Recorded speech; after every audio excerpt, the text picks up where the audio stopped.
España ya no es lo que era. Aún nos quedan las playas, la buena comida mediterránea y el clima, pero el país con cohesión social, valores compartidos y una identidad clara ya no existe.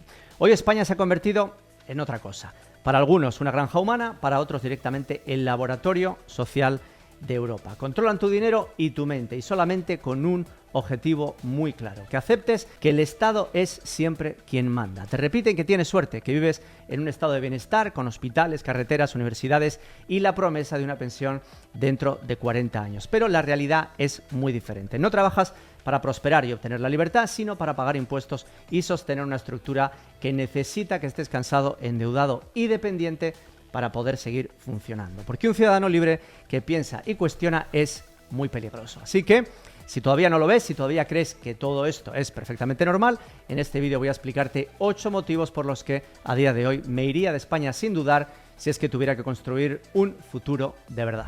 Bien, motivo 1, presión fiscal. Cuando se habla de impuestos en España, los políticos siempre nos lanzan o nos repiten el mismo dato tranquilizador: España no tiene una presión fiscal alta de ninguna manera, está muy por debajo de la media europea. Y dicho así, el dato es correcto. En 2024, la presión fiscal en España fue del 37,1% frente a una media europea cercana al 41%. El problema no es el número, el problema es cómo se utiliza, porque la presión fiscal no mide exactamente cuánto te quitan a ti como persona, lo que mide es cuánto recauda el Estado en relación con lo que produce el país, es decir, el PIB. Y aquí está el truco: España tiene salarios mucho más bajos que la media europea. Por eso, aunque los impuestos que paga la gente sean altos, la recaudación total parece más o menos moderada. Por eso es un espejismo, una ilusión óptica estadística. La realidad es muy diferente, muy distinta. España está entre los 4 países de Europa con el tipo máximo de IRPF más alto, que es un 54%, solo por detrás de Dinamarca, Francia y Austria. Así que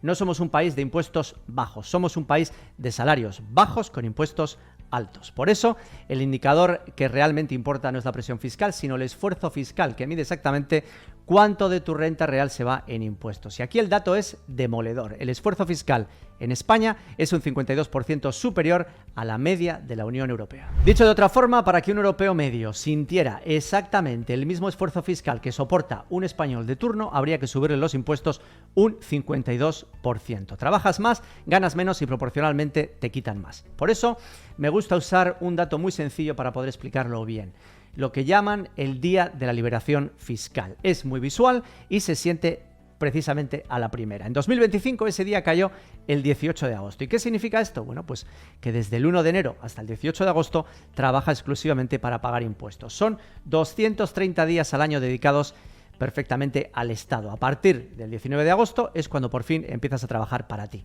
Casi 8 meses de trabajo obligatorio para el Estado. Motivo número 2, falta de soberanía. España es el segundo país más grande de la Unión Europea por superficie y el cuarto por población. Sobre el papel deberíamos tener un peso político enorme, pero en la práctica ya sabemos que no lo tiene, porque España ha renunciado a su soberanía y ha entregado el control a Bruselas en lo que realmente importa. Lo primero es la moneda. España no controla su moneda porque obviamente estamos dentro del euro. Cuando la economía se atasca, no podemos devaluar, no podemos ajustar y no podemos decidir. El ajuste siempre llega desde fuera en forma de recortes, reformas y rescates totalmente condicionados y decididos en Bruselas. Lo segundo es la política fiscal. España decide los impuestos, sí, pero no decide para qué ni cómo. Las políticas fiscales se diseñan para cuadrar números y cumplir las famosas recomendaciones de Bruselas. Recomendaciones que, si no cumples, ya sabemos que te cortan el grifo. Y lo tercero es la legislación. Gran parte de las normas que afectan a tu vida diaria no se deciden jamás en el Parlamento español. Vienen ya precocinadas en Bruselas y España simplemente las puede implementar, aunque sean perjudiciales y no respondan jamás a los intereses del país. Y ya sabemos lo que pasa: si hay que eliminar los coches diésel, se eliminan; si hay que restringir ciertos cultivos, también se restringen; y si hay que implantar el euro digital y la identidad digital europea, porque son absolutamente necesarios, también se implantan. Y aquí no hay debate posible de ninguna manera. No puedes votar en contra ni tampoco oponerte. Y cuando un país deja de decidir sobre su dinero, sus leyes y su futuro, deja de ser soberano y pasa a ser un administrado. Motivo número 3. Hacienda va siempre de caza. El Estado español es solamente torpe cuando tiene que ayudarte. Cuando tiene que cobrar, no te preocupes que funciona como un reloj suizo. España no tiene la justicia más rápida, ni la administración más eficiente, ni la mejor sanidad, pero sí tiene una de las haciendas más avanzadas y agresivas del mundo. Y esto ya os digo que no es nuevo. En los años 80, cuando la informática era prácticamente algo de ciencia ficción, el primer superordenador del país no se instaló en universidades ni tampoco en hospitales. Se instaló en Hacienda. Desde entonces se ha construido un sistema totalmente obsesivo de control fiscal, con cruces masivos de información, cuentas bancarias, nóminas, alquileres, tarjetas, etcétera, etcétera. Y el control no deja de ampliarse cada año con nuevas órdenes, nuevas obligaciones y nuevas herramientas, como por ejemplo que este 2026 todos los movimientos de Bizum van a ser reportados automáticamente a Hacienda. O, si no, el sistema Verifactu, que se han inventado y se han sacado de la chistera, aplazado hasta el 2027 porque era un lío, que va a obligar a autónomos y a empresas a reportar facturas en tiempo real, eliminando cualquier margen de corrección o manipulación posterior. Si hoy con dinero físico el nivel de control ya es absolutamente extremo, imaginaos mañana con el euro digital. Pero el verdadero problema no es simplemente el control, es el miedo que hay, el terror. La relación entre empresario y agencia tributaria es totalmente asimétrica porque ellos tienen todo el poder y tú ninguno. Como ya sabéis, cuando un inspector abre una inspección no necesita probar absolutamente nada. Basta con su criterio y la reclamación se convierte ya en deuda inmediata. Y si quieres recurrir, no eres inocente hasta que se demuestre lo contrario porque tienes que depositar o avalar el 100% de lo que te están reclamando. Ese dinero queda inmovilizado, congelado. No puedes invertirlo, no puedes pagar a proveedores y ni siquiera puedes usarlo para defenderte a ti mismo. Mientras tanto, ese proceso puede durar un montón de años y durante todo este tiempo tu capital está muerto. Así que el coste de oportunidad es brutal y ellos lo saben. Y ojo porque aquí está la clave. Los inspectores tienen incentivos económicos simplemente por abrir expedientes sancionadores, no por tener sentencias firmes de un juzgado. Y si más tarde da la casualidad que un juez te da la razón, el inspector no asume absolutamente ninguna consecuencia. Vamos, un negocio redondo. El resultado, pues un sistema diseñado para abrir expedientes y empujarte siempre a una negociación forzada. Hacienda lo sabe perfectamente que litigar es caro, saben que esperar años con el dinero bloqueado puede hundirte económicamente y entonces llega la esperada oferta, la salvación. Si aceptas esto, vamos a cerrar o podemos cerrar esto por una cantidad mucho menor. Eso no es justicia, sino una presión mafiosa y por eso muchos empresarios pagan aun sabiendo que tienen razón. Y los empresarios pagan no porque hayan defraudado, sino porque resistir puede destruirlos antes de ganar. Y esta forma de actuar tiene una consecuencia devastadora: inseguridad jurídica. Las reglas fiscales cambian constantemente y los criterios se interpretan según convenga. El contribuyente deja de ser un ciudadano y pasa a ser un criminal sospechoso por defecto. Y como os podéis imaginar, cuando el marco fiscal es imprevisible, la inversión siempre huye, porque el capital no busca precisamente países baratos, sino países predecibles, con reglas claras y estables. Y España cada vez más está dejando de serlo. Motivo número 4. Cultura antiempresario. En la narrativa oficial española, el empresario siempre es el villano, el que explota, el que no paga, el que se enriquece a costa de otros, el enemigo del pueblo, etcétera, etcétera. Mientras tanto, el trabajador por cuenta ajena siempre representado como la víctima, el explotado, el indefenso, el que merece protección constante y ayudas del Estado. ¿Sabéis lo que es eso? Bueno, pues eso es el marco perfecto para mantener a la gente dependiente, porque cuando consigues que una sociedad odie al empresario, en realidad lo que estás haciendo es que odie la iniciativa privada. Y cuando se odia la iniciativa privada, se odia la libertad económica. Y cuando se odia la libertad económica, la dependencia deja de verse como un problema y se convierte en la norma. Por ejemplo, en Estados Unidos, fracasar emprendiendo es prácticamente un rito de paso. Arruinarse forma parte del aprendizaje. El fracaso se interpreta como una experiencia, como evolución y como valentía. Es parte del proceso de crecimiento personal y profesional de cualquier persona en Estados Unidos. Pero en España ocurre justo lo contrario. En España fracasar es un estigma. La gente se ríe, se alegra y te señala. Y eso no es casualidad. Detrás de todo eso hay algo más profundo que el miedo y se llama envidia. Envidia al que se atreve, al que se arriesga, al que construye y al que prospera. Una envidia que nace de la frustración de ser un cobarde y un mediocre, porque muchos ya han tirado la toalla y no pueden soportar que otros sí se atrevan a emprender, no vaya a ser que les vaya bien. Así que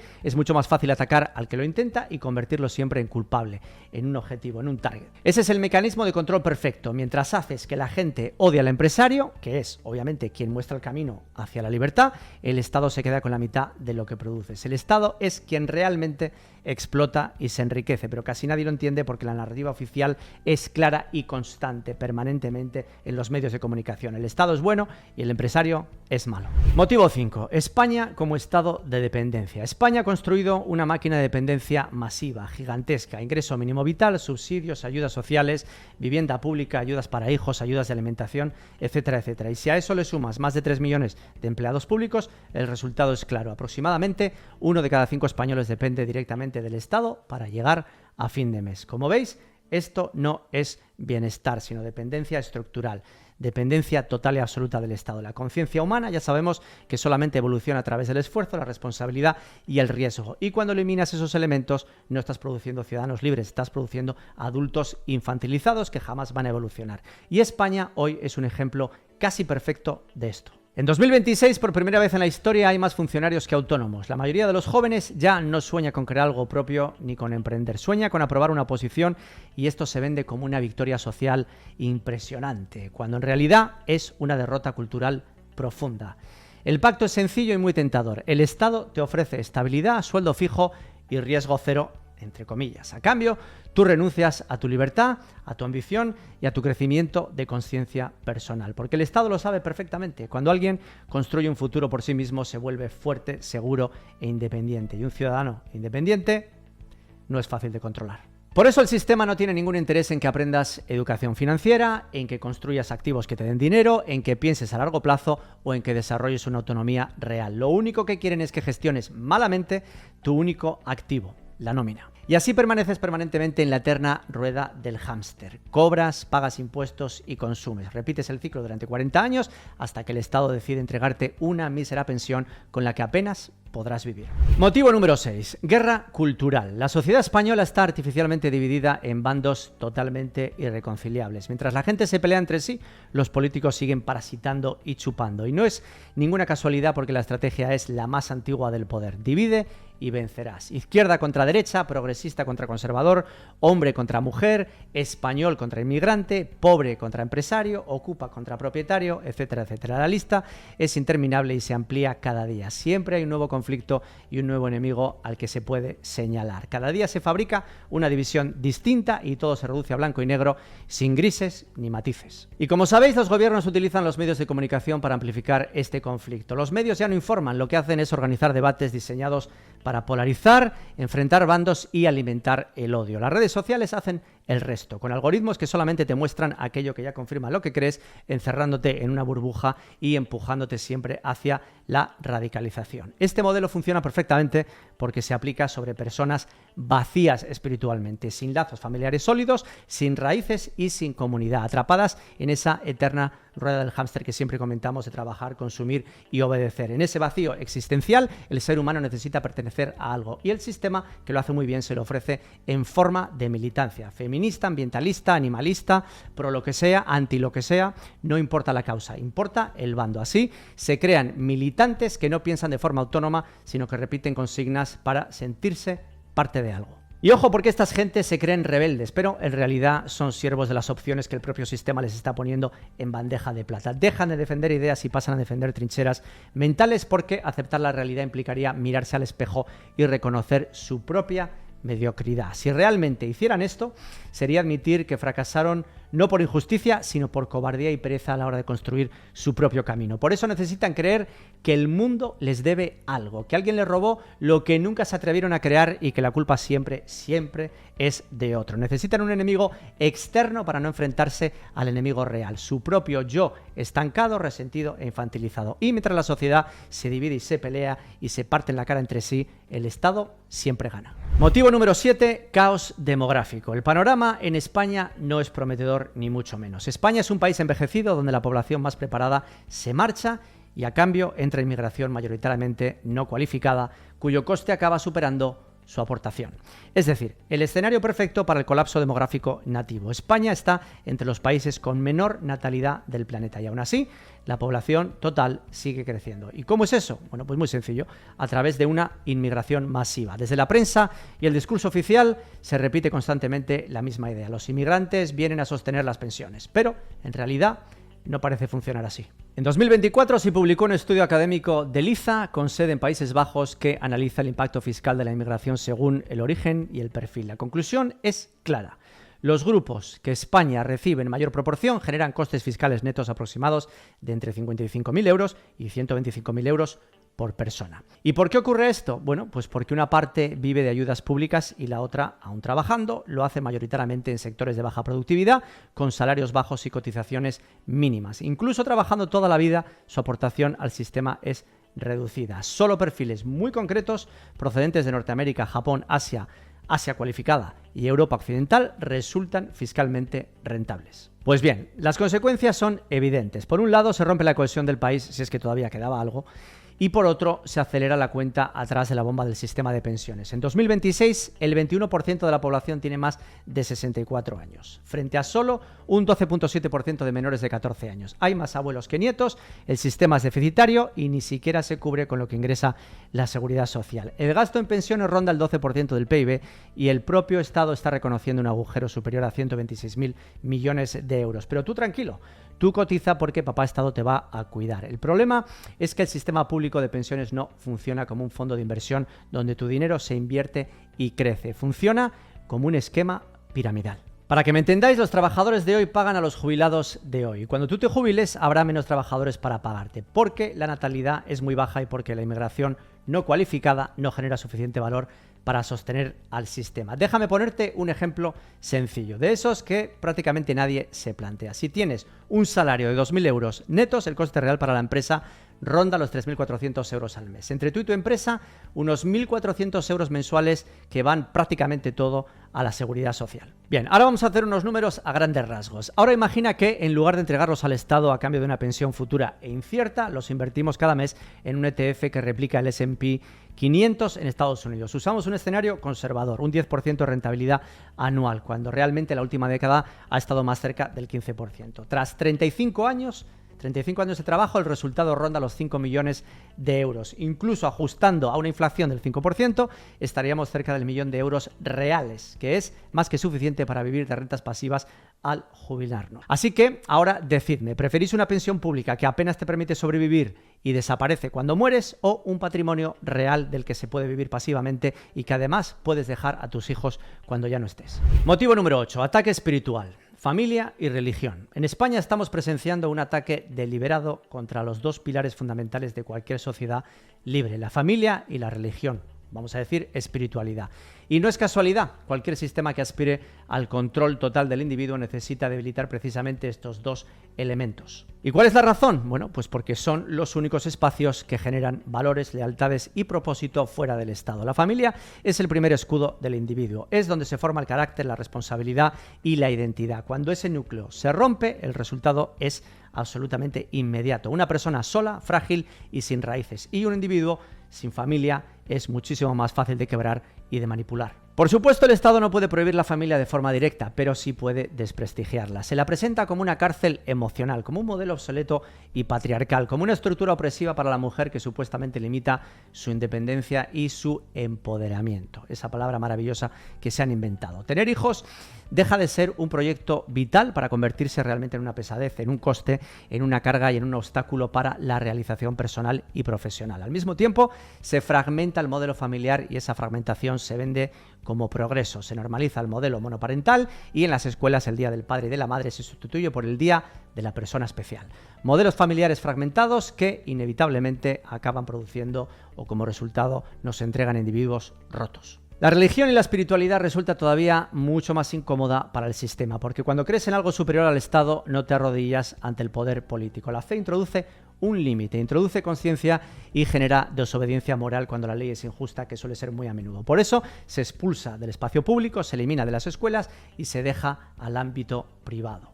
Mientras tanto, otras ideologías, claro que sí se enseñan, sí se promueven y sí se celebran abiertamente. El resultado está a la vista. Hoy solamente el 55% de la población se declara católica en una clara tendencia descendente. Y ese dato además tiene trampa, porque la mayoría de ese 55% se define como católica no practicante. Un concepto bastante curioso, casi contradictorio, que es como decir que eres vegano no practicante. Al mismo tiempo, en la última década, España registra cerca de 50 divorcios por cada 100 nuevos matrimonios. Cuando eliminas la fe y destruyes la familia, cuando todo eso desaparece, solo queda una figura que puede ocupar ese espacio vacío. ¿Y quién es? papá Estado. Hay algo que la historia ha demostrado una y otra vez. Ningún gobierno empobrece a su población por error. La empobrece porque necesita controlarla. Un ciudadano próspero es siempre peligroso. Un ciudadano con ahorros puede pensar. Un ciudadano con independencia decide. Y alguien que decide por sí mismo no obedece fácilmente al gobierno. Por eso el sistema no quiere que te vaya bien, jamás. Quiere que llegues muy justito a fin de mes, que dependas, que vivas con el miedo constante a perder lo que tienes y mientras tanto te enseñan a odiar al que prospera y a señalar al que intenta salirse del guión, porque nada asusta más al poder y al sistema que alguien que demuestra que hay una forma distinta de vivir. Y la pregunta ya no es si esto va a empeorar o no, eso ya está decidido. La pregunta real es otra: ¿cuánto tiempo más estás dispuesto a quedarte dentro de un sistema que está perfectamente diseñado para subyugarte? Así que la decisión ya no es política ni ideológica, tampoco va de ser optimista o pesimista, va de lucidez, va de darse cuenta de que nadie jamás va a venir a salvarte y de actuar antes de que ya no haya margen. Así que, si todo esto resuena contigo y sientes que ha llegado el momento de construir un plan B sólido, salir de la matriz fiscal y empezar a vivir con libertad real, entonces échale un vistazo a la formación que tienes justamente debajo de este vídeo, porque ahí te doy mi estrategia global y enseño paso a paso cómo estructurar tu residencia, tus negocios y tu patrimonio en el extranjero para pagar pocos o ningún impuesto de forma totalmente legal. Muchas gracias y nos vemos en el próximo vídeo. Chao.